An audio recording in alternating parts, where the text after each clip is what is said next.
The job market is rapidly changing. Between robots, AI, and a looming recession, it's kind of looking rough out there. Today, we're going to discuss the jobs most at risk of the industrial robot revolution and talk about what companies are behind it. Did you know they're putting AI in robots now? It's like super dystopian. Auto industry is one of the first sectors to really embrace robots. These robots can weld, paint, move parts around, and in some instances act as even quality control. Warehouse robots come in a variety of shapes and sizes. Some of them zip around the warehouse floor picking up stuff, and some of them are giant arms that move things from A to B.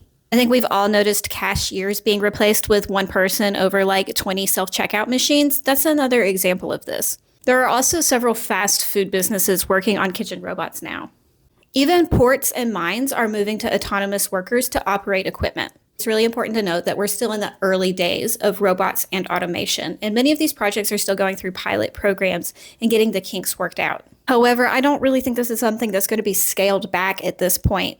Currently, these big industrial robots are extremely expensive, but so were flat screen TVs when they first came out. We've already silently lost millions of jobs just to conveyor belts and CNC machines.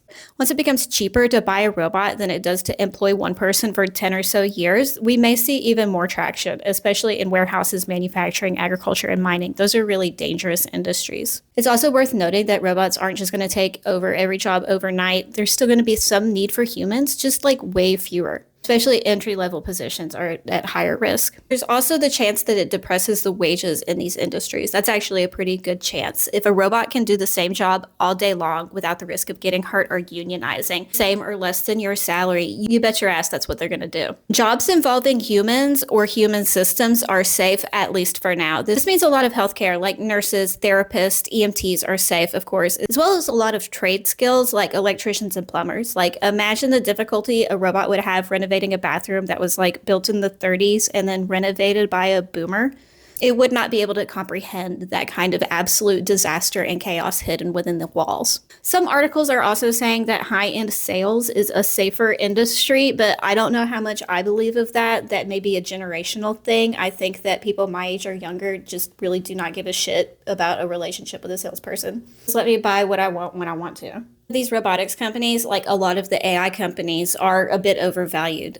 For example, Tesla is a robotics manufacturer, but most of their stuff is early stage and they're going in so many directions right now without succeeding in any of them. With a recession, we may see some of the more bigger established companies gobble up the smaller ones. There are definitely some really interesting robotics manufacturers out there that either you haven't realized that's what they're doing, like Deere, or they're just so large and in the background that it's absolutely shocking when you find out about them. You can totally invest in something like that if you want it. I am not a financial advisor, and everything that I say should be taken with a metric ton of salt and some heavy fact checking. Do your own research. You can also invest in the stuff around the robots, like the sensors and the chip makers, because they're going to win no matter who gets absorbed.